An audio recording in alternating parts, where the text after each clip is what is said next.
Assalamualaikum warahmatullahi wabarakatuh. Perkenalkan, nama saya Mega Adilia Dewi Rahma, NPM 2341104, kelas manajemen 23B. Di sini saya akan menjelaskan tentang fluktuasi ekonomi. Fluktuasi ekonomi dapat diartikan sebagai ketidakseimbangan atau goncengan yang terjadi dalam perekonomian, sehingga menyebabkan kinerja keuangan menjadi tidak stabil. Akibatnya, harga-harga barang di pasar menjadi naik dan turun secara tidak pasti. Penyebab ketidakstabilan ini bisa jadi karena naik turunnya variabel nilai tertentu akibat perubahan mekanisme pasar. Ada beberapa faktor yang dapat menyebabkan terjadinya fluktuasi dalam perekonomian, antara lain adalah sebagai berikut. Yang pertama, kebijakan pemerintah.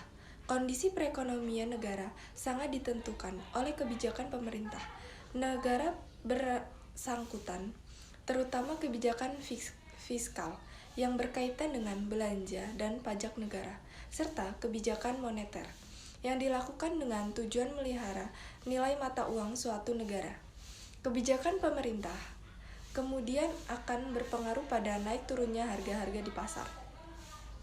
Misalnya, ketika pemerintah mengumumkan kenaikan harga BBM, maka harga sembako pun ikut naik karena biaya distribusi barang semakin tinggi.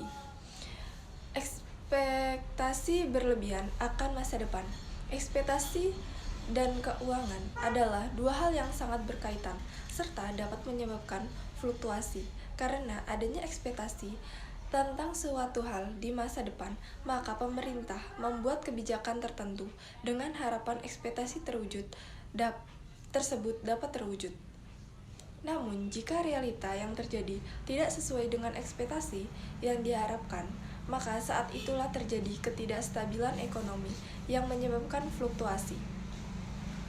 Perdagangan internasional. Perdagangan atau transaksi internasional menjadi alasan mengapa pengaruh fluktuasi ekonomi dunia terhadap perekonomian Indonesia sangat besar. Sebagai contohnya, kegiatan ekspor impor yang dilakukan oleh sebagai negara kini semakin gencar. Oleh karena itu, naik turunnya harga barang di pasar internasional juga berimbas kepada kondisi perekonomian Indonesia.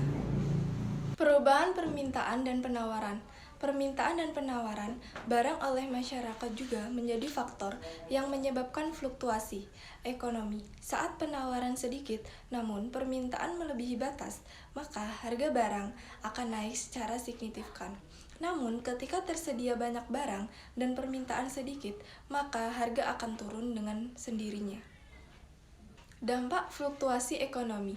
Dampak fluktuasi ekonomi bagi perekonomian dalam negeri Indonesia sangatlah beragam, mulai dari dampak yang ringan seperti kenaikan harga barang yang terjadi dalam kurung waktu tertentu, hingga dampak yang parah seperti menurunnya nilai tukar rupiah dan inflasi ekonomi.